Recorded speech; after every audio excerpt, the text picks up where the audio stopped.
Вижте колко необикновено, колко интересно, даже непредставимо е това, че човеци, не някой друг, а човеци, ние наричаме върховни първоапостоли, Петър и Павел.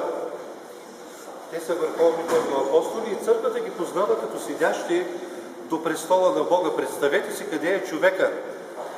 Той не разговаря с Господ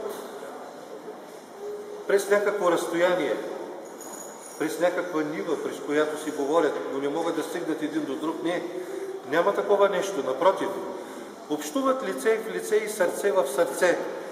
Те, тия хора, са близо до Него и те, тия човеци, са човеци като нас. Няма никаква разлика. Човеци като нас са. По същия начин Бог, идвайки на този свят, остава с нас и общува не само с тях, а чрез тях. Нека кажем и това, чрез тях и с самите нас. Защото и ние днес се събираме и се молим и се обръщаме към тях с молитви и те се молят за нас. И чрез техните молитви, които те заради нас принасят, защото ние сме се помолили и след като сме се помолили, трябва да сме сигурни, че Бог е чул. Той не е като нас, да се налага много пъти да му говорим и само понякога да се отзовава на човешките молитви и необходимости, но чрез тях, чрез техните молитви ние се приобщаваме и заставаме също тъй близо до Христос, както са и те. Ето какво днес празнуваме, ето на какво ние като хора се радваме. В най-голяма степен на това се радваме, не на нещо друго. Разбира се, че има поводи за много радости в човешкия живот, но няма по-голяма от тая. От тая, че човекът е там, където е и Господ.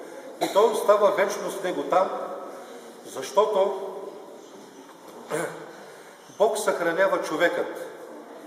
Той го избавя от смърт и от тление. Да, тук сме и си отиваме, но си отиваме за малко. Както и Христос беше умъртвен, но малко и кратко след това възкръсна, така и ние заедно с Него ще възкръснем и вовеки ще живеем. Ето на какво се радваме и подобно на апостолите, подобно на Богородица, подобно на всички тия светии, които тук виждаме изобразени и ние ще бъдем с тях заедно в Божието царство. Да се надяваме, разбира се, на това. Но то е предназначено за нас. Това трябва да знаем не за някой човек, а за нас човеци, ето ние тук заради това и се събираме. Затова нека си пожелаем честит празник и Бог да ни благослови.